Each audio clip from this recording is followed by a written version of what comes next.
Hi, everybody. This is Patty. Um, According to my computer clock, it's 3 o'clock. I know some other clocks may be a little beyond that, but we go by computer time here. So um, hopefully everybody's been able to get to the link for the Google form to sign in for attendance. I send the signups to Lori, I believe it is, and it gets put in your personnel file. So if you are interested in that, go ahead and get that done here. That link will remain in the chat session. I am recording this, so and I'll send that link out after we're done with the session. Today I'm going to go over a few things. I'm going to go over a couple things. We've made some changes in the layout of the courses. I want to let you know about that. And then primarily I'm going to go over some communication items. And then a little thing on attendance that I found for you too, that hopefully will help with attendance. I assume everybody can hear me okay. Is that correct? Can somebody let me know? Correct. Okay, thank you. Yeah. As usual, I will try to keep everybody muted as we're doing this to keep the noise down, but I do have the chat open. I will try to answer your questions as best I can as we go along. And if I miss any, please feel free to email me, and I'll try to get back to you with an answer. Okay, so I'm gonna move to a different screen now.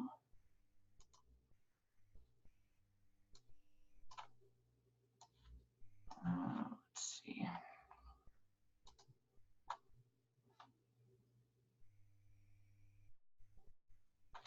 Well, hang on one second. Find my screen.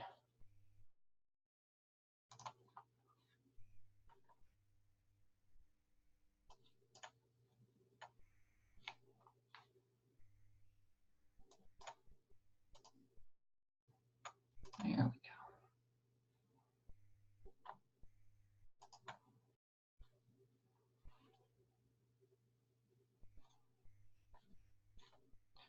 Okay, just to be sure, are you seeing the Canvas screen with the torch at the top, DigiCobi training course? Is that what you're seeing? Yes. Okay, thank you. Okay.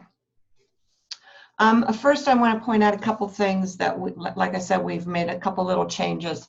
We have removed this primarily the instructor information. The getting started may be still there depending on your course, but we've removed the instructor information.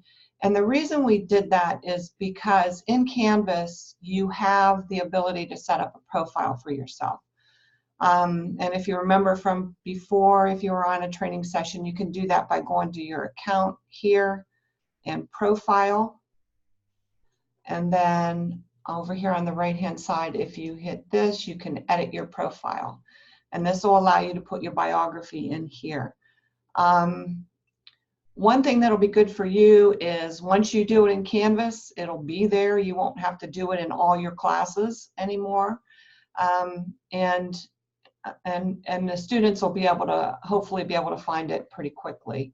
To find that in a class, if we go into a class here, we have the People tab here available. So the students will just have to go to the People tab and then click on your name and it'll bring up your profile for them to look at. So that's one thing we did in the courses. And then the other thing we did is we removed the tutoring and disabilities and library services from this area, and we put it in the help area. So if you click on help, the links are to the information on the EGCC website. I thought this would be better for us, and the reason is if this information changes, we have to change it in all 400 and some courses.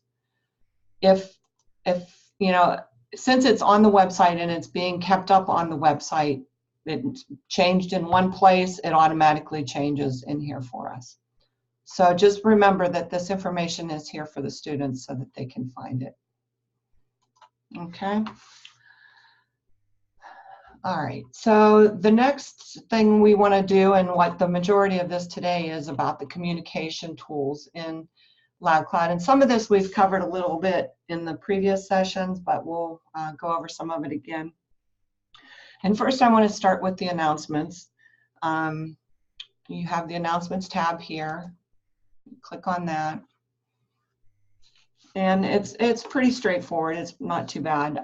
But you know, the students will be able to see this in their course when they go to their announcements. So to create an announcement, you would just click on the plus announcement, and you know, you put a topic title in, welcome to class or whatever, and then your announcement content here.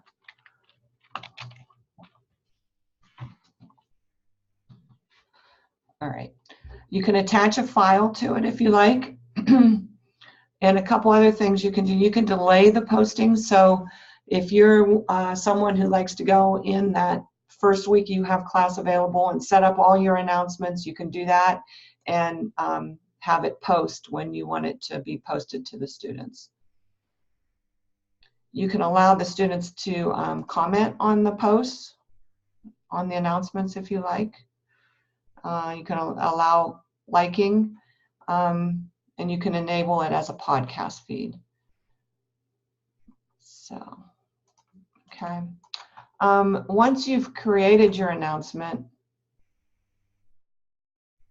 we can save it. But you've also, just wanted to point out, you do have the rich content editor up here that you can use to dress it up, put pictures in, add links, add media, a picture, that kind of thing. So we see this all through Canvas on a lot of our stuff.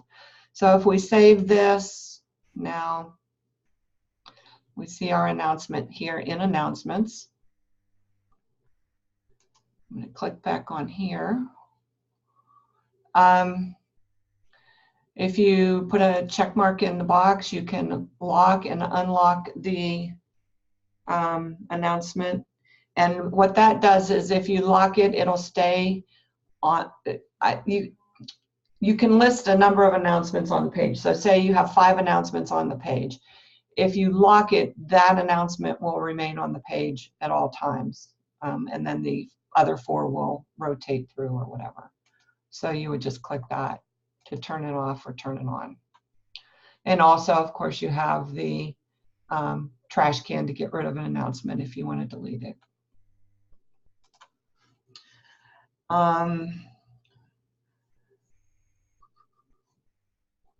They'll, you know, the announcements, unless you delete them, the announcements will remain in Canvas for you, so you can go back and check them.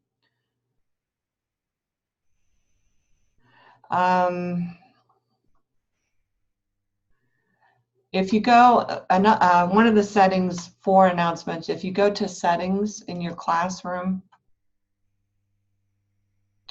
go to more options, there are a couple of options here for announcements. So you can show recent announcements on the course homepage if you have a homepage set, and you can decide how many you want to show.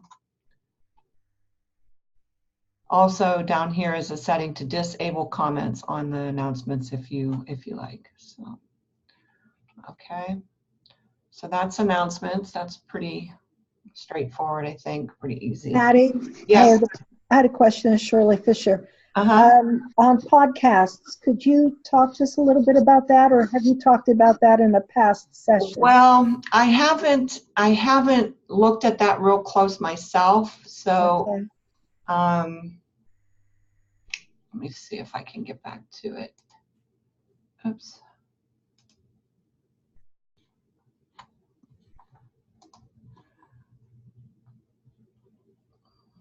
Or would that be something, would Studio take the place of that? I know we're just starting to talk a little bit about I don't want to get off your, your schedule here. Yeah, I'm not sure.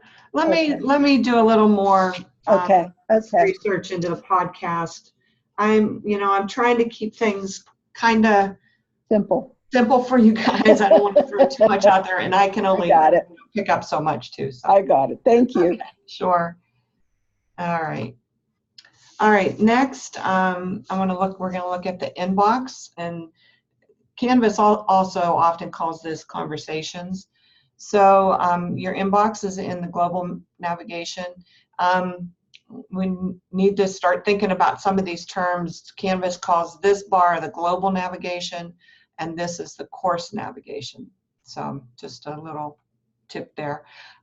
So we're going to go to the inbox. Okay, so this, you're not making up a new email address or anything. This is within Canvas. It's connected to your EGCC email, only in a way that if you set a notification so that an email is sent to you, when you get an inbox message, it'll go to your EGCC email. Okay, so if we create an inbox message, a conversation, we would just compose a new message. You can select the course here that you want the message to go to. You can send it to all students, or you can send it to individual students. So if we do all students, also I noticed you can do teachers if you have more than one teacher in your class. Some classes do, not too many for us though. So we're going to send it to the students. Put your subject in here.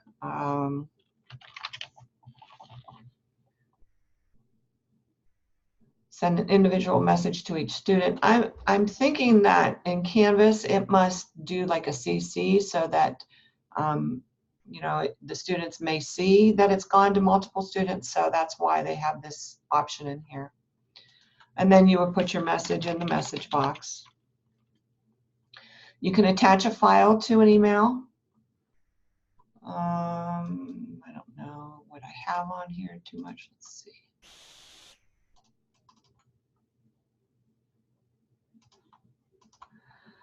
And you can also do an audio or video comment for the student. So if you click that, your camera will bring you up so that you can start recording.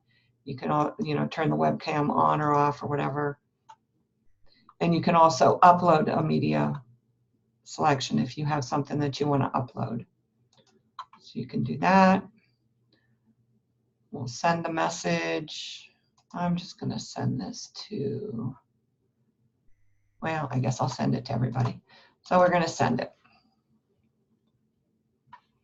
All right, so we've sent a message. As you can see over here, I have my inbox. These are messages that I come in that are coming. These are all courses that I would be enrolled in, so I can look at all courses, or I can look at an individual course to see what messages I have, for whatever course I'm looking at. Also, you have the inbox, you have the sent box, you have unread, starred. So you've got those different things. If you want to star a message, you do that just simply here. There's a star right here. So we've got that. If we check mark here, that opens up these options here, which are reply all, archive the email, delete the email.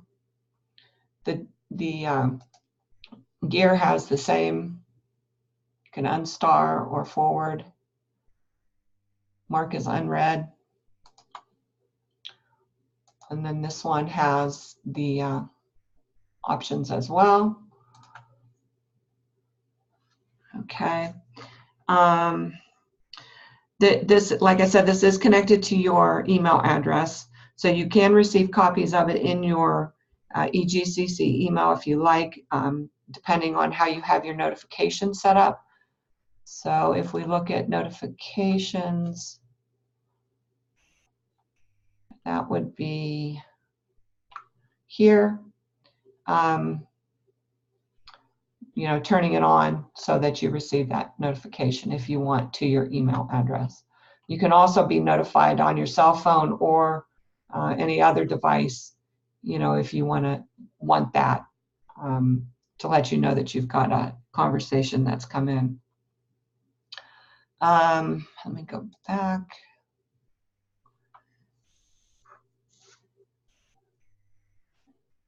Also, I found out, which I did not know, was if you can also send an email from the People tab in your course. So if we're in our course and we go to People, you can send an email from here as well. If we click on the name, there's a little email tab here. You can email from here. However, this doesn't allow for attachments. So you can send individual emails that way. Patty, I have a quick question. Will Yes. you be encouraging all instructors to use the inbox in Canvas rather than emailing students through the general college email? I think so, because then that information stays within Canvas. Right. Yeah. A better way to organize your thought, but also to be able to track to see how many times we were able to reach the student. Right. Okay, good. Thank you. Yep. And the only people that can contact you through the conversations are the people that are in your classes. So, and as you can see, it keeps them separated by whatever class they're in, which is nice too. The contacts will all be loaded for you as we do the integration to load the students into the classes on the 6th.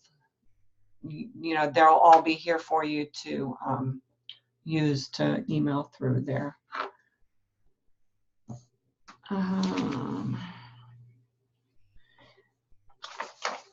Okay. All right. So that's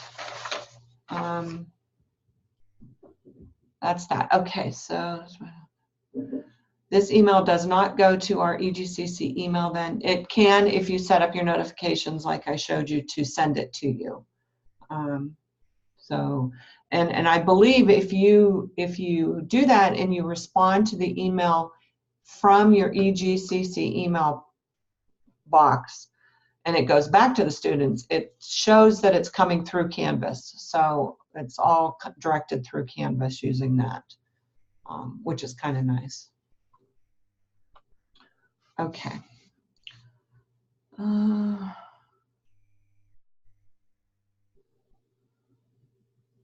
Reading my notes so that I make sure I cover everything that I wanted to cover for you on that.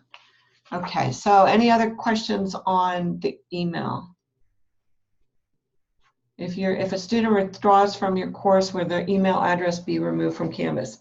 If they are withdrawn, they will not be removed because they're still kind of considered part of the class with that W grade. If they're dropped from the class, then they should be removed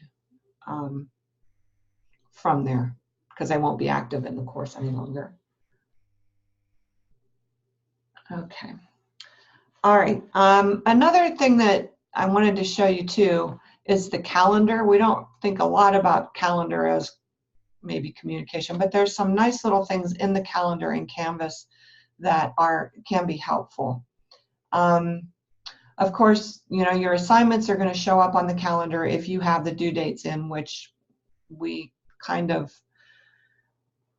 of mandatory, I guess. We're trying to go in and put the due dates in our master courses, so when we make the courses, they'll all be there.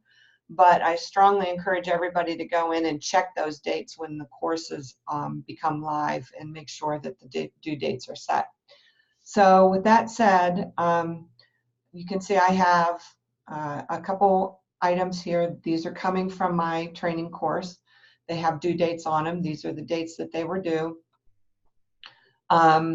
you know, if you want to see other courses, you just click on the calendar and it will bring the other courses in, that kind of thing. The one that you see has the line through, that means that it's been submitted, and I think I probably submitted it as a test student or whatever. So, and that's what the students will see when they've completed the assignment. It'll cross it out for them. And then they'll see the upcoming things as well. So these dates will, these will show up automatically as you set the due dates on here. A couple other things you can do though with the calendar, if you go to the plus sign here, you can set up an event. So I have an example. If say you're going to do a field trip, or maybe you're going to do we're going to look at the Big Blue Button in a while, where you can set up a meeting with your students online. That might be, you know, something you're going to do here. So you're going to set up a meeting, set the time, probably not 12 a.m. That would not be a good time. Maybe at 1 p.m. and it's going to last till 2. Let's say it's going to be online. And then we can submit it. Oh, did I set a date? Yeah, the 20th. Let's make it we'll make it Christmas Day just to keep it interesting. Okay, so now that meeting has shown up on your, in your class calendar. So that's one thing you can do with that. You can actually create an assignment right on here. It will build the template of the assignment for you, or the shell. And we'll make that due on the 27th.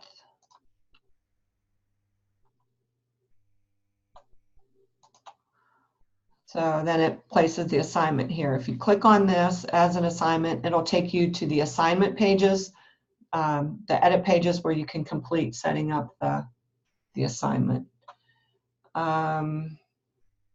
So that's, you know, you can do that as well if you want to edit it. Another thing you can do is my to do.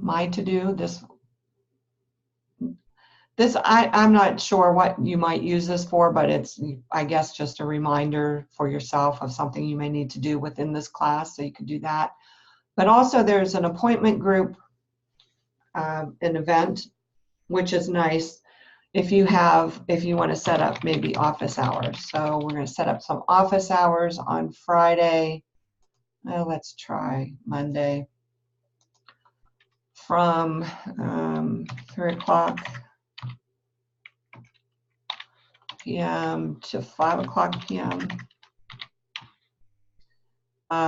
In your office, which might be in room 2517. I don't know. And you can divide it. It'll divide it up into time slots. So if you want to do 30-minute time slots, or you can change it to, you know, others, whatever. You can limit the number of people per time slot. So maybe you want them to, I don't know, maybe 2 users per time slot. You're going to put it, it's going to be on your training, my training course calendar. You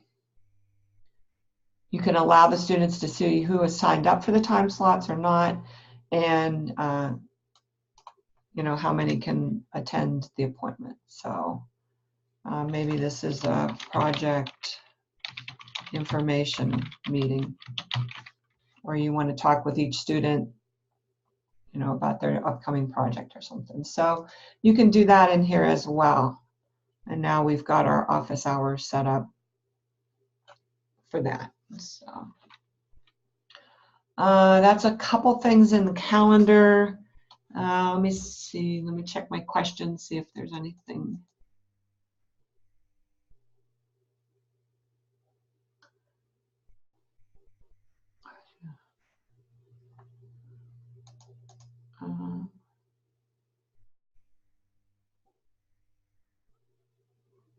Okay. All right. I'll come back to a couple of your questions later because they're about other things. So we'll look at those towards the end, possibly. Okay. So this is what I have in the calendar. If when you set dates on here, this will correspond with your dates in your syllabus page. So if I go to, let me go to my class.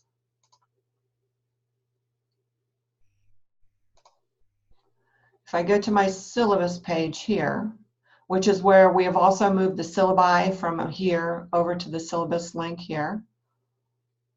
If you set due dates, you'll see them show up here. And these dates will correspond with your calendar and also on your home page where the assignments show up on here.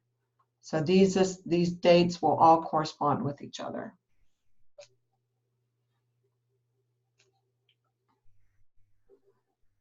Back on the calendar as well.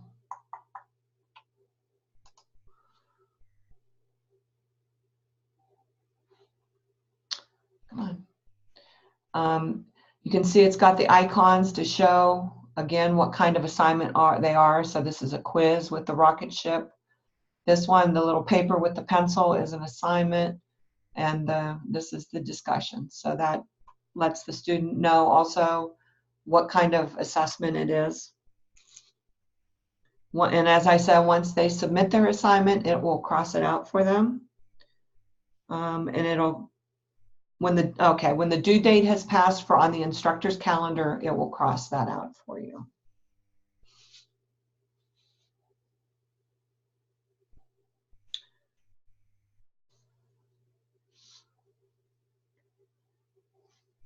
Okay. I haven't looked at this yet either, but it does say, I do have a note here that the calendar can be synced to other calendar software.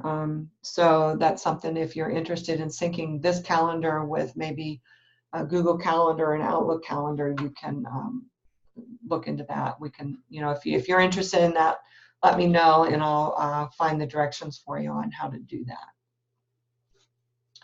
Okay, so any questions on the calendar?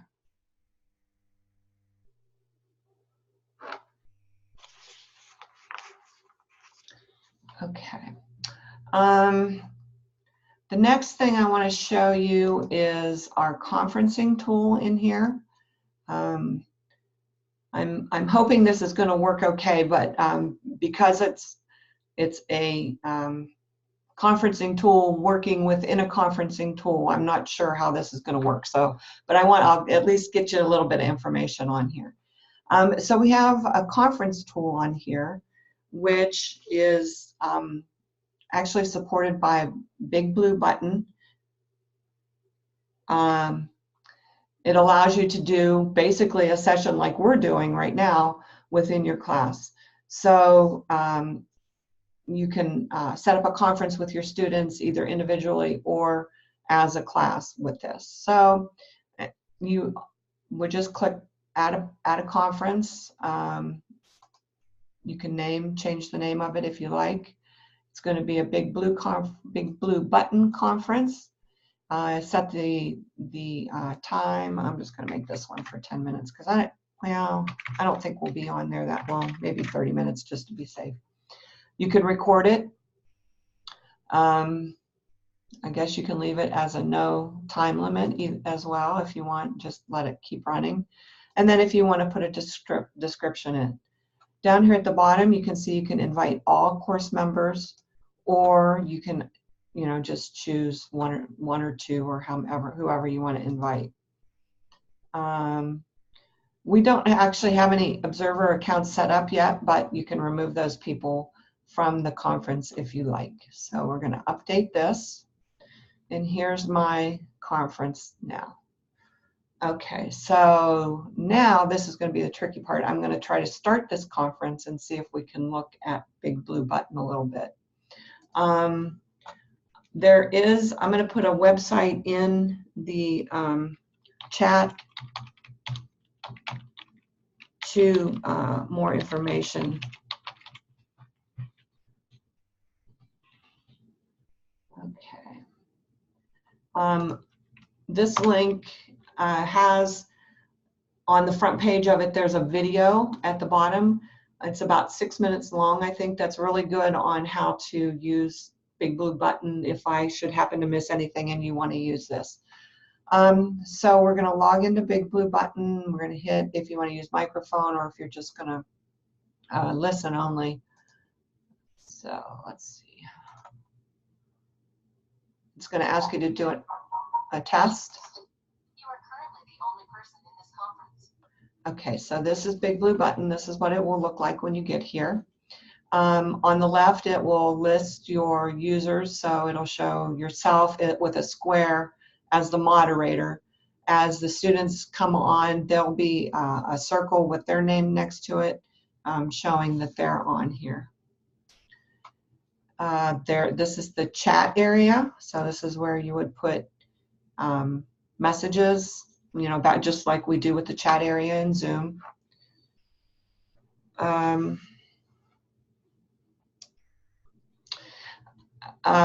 Okay, so we've got all this good stuff here.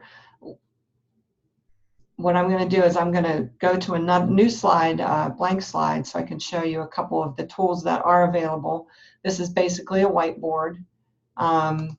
We have these tools. You can draw freehand, squares, triangles, circles. You can also put text on here. So if we want to draw a rectangle, you just click on it, maybe choose a color that you'd like to use and just draw away. You also have this text tool, which allows you to type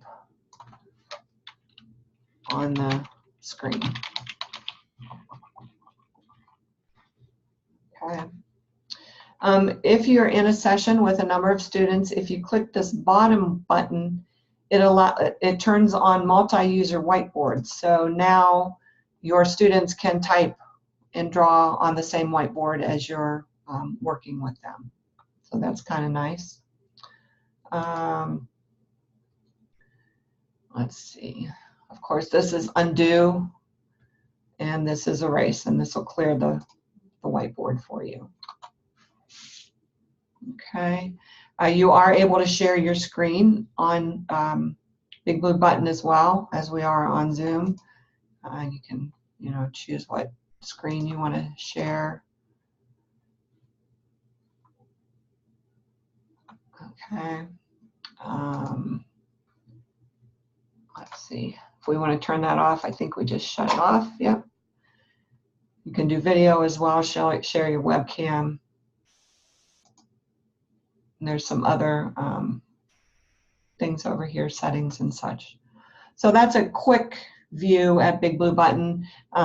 Might be a great tool to use within your class if you want to, if you need to, you know, go over something visually with your students. So, and then once you're done, you would just end the meeting. So, okay. All right. As I said, I put the link in the chat for the teacher's information area there, and like I said, there's a great little video there that runs you through pretty much what I did, but it may be a little more thorough and a little better than it. Actually had some students listed, so you could see what you can do with changing student settings and that kind of stuff. So that's really good. Okay. Any questions about that? That's mostly what I was going to cover as far as communication in the course. A couple things I wanted to remind you, kind of related, is with discussion questions. You know, as far as the adjunct contract is concerned, you're supposed to be participating a minimum of 4 days a week within the discussion questions. So you you know, should be in the discussion with the students. And I'm not sure if I have a discussion question here, but I don't know if there's any replies. Yeah, so, you know, if this is the discussion question, you can see that a couple of replies have been set. You would just reply back to the student you know, whatever you might do, or, you know, encourage them to discuss more, I guess would be a great thing to do, you know, with the discussion questions. Another important communication. Okay, Stephanie's asking, what do I mean? I reply when grading. I think that really a discussion question, what I'm referring to here is actually being a part of the discussion with them. You don't have to reply to every student in a discussion, you know, in a discussion board, but you should be participating in the discussion question with them at minimum of 4 days a week. Grading, as you may remember, we are required to grade our assignments within 72 hours of the assignment closing. So if an assignment is due on Sunday evening at midnight, you should have it graded by Wednesday for the students so that they are up to date and know what. Is interaction and discussion only for graded discussions? That's a good question. All I can tell you is the contract says actively participate in the discussion board a minimum of 4 days a week when appropriate. So, but the more interaction we have with the students, the better. You know, we need to be communicating and being a part of their discussions as much as possible. Oh, and math. Well, I mean, if you don't have discussion questions in there, probably don't need to. I don't know. Okay. Let me see if I can look at the questions. I think I answered most of these. Should a user post first before reading replies and other student posts in a module discussion assignments? When we went through and moved content over, we set the discussion questions so that the students cannot reply until they make their own post. So,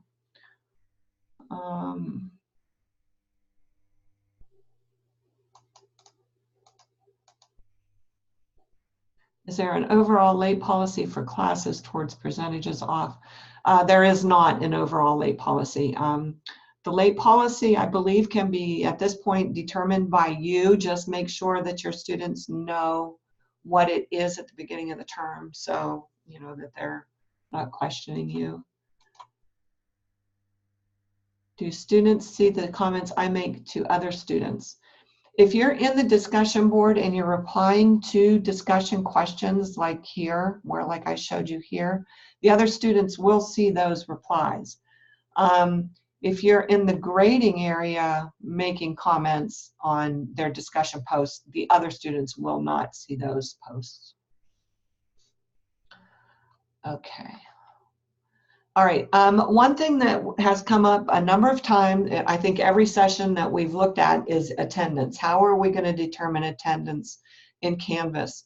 And I found something that I think is going to be helpful. I'm not completely sure it's going to be foolproof, but this is something we can look at. So if you go to people and you go to one of your students and go over here to the right and go to user details,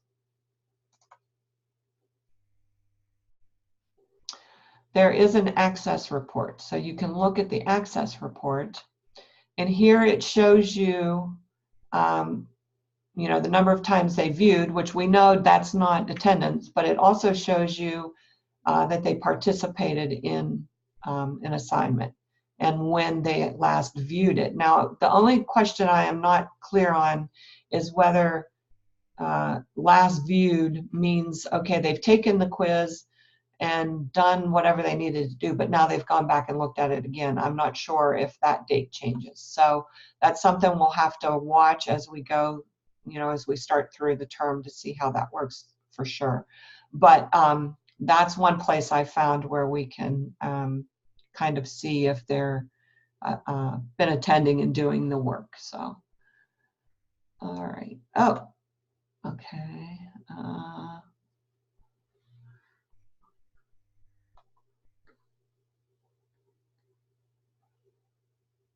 Oh, let me see. Somebody's looking for the, oh, thank you. Somebody posted the attendance link again for you. If you want to be counted as attending, go to that link and fill out the form, and it'll populate in a spreadsheet for me. Why would you do this? Why would you want to do that for 150 students? Is there a way to download all participation or at least look at it? We haven't found that yet. That's why this was something I found that might be helpful. That was one thing in LoudCloud that was very helpful for us, that they did for us, putting in the attendance tracker type thing. We haven't been able to come up with anything like that in Canvas yet. So we'll keep looking though. Okay, any other questions? I have to say I've been really excited. We have almost 70 people in this session. We've had a lot of participation in these sessions, which is really nice. Not next week. We won't have anything next week. But on the 3rd, Vanessa is going to do a session on rubrics. So keep that in mind. It'll probably be at 9 a.m. on Friday, the January 3rd. I am going to be on vacation the next 2 weeks. Next week, I'm going to do my very, very best to not answer emails or answer phones or anything. I'm going to be on the beach in Florida. So if you don't hear from me next week, don't be alarmed. I am on vacation the following week, but since we are still ramping up for Canvas, I probably will be answering emails and doing some work that week. I certainly want to wish everyone a Merry Christmas, a Happy New Year, Happy Holidays, and I hope everyone enjoys their time. Recordings, I have been sending the recordings out, so once this recording is ready, I'll send it out to everybody. Did you get permission from me to come to Florida? No, Anthony, I did not. But my son lives down there, so we're going down to and meet with him and spend some time with him. So thanks, everybody, and I hope y'all have a great one. Thanks, Patty. You're welcome.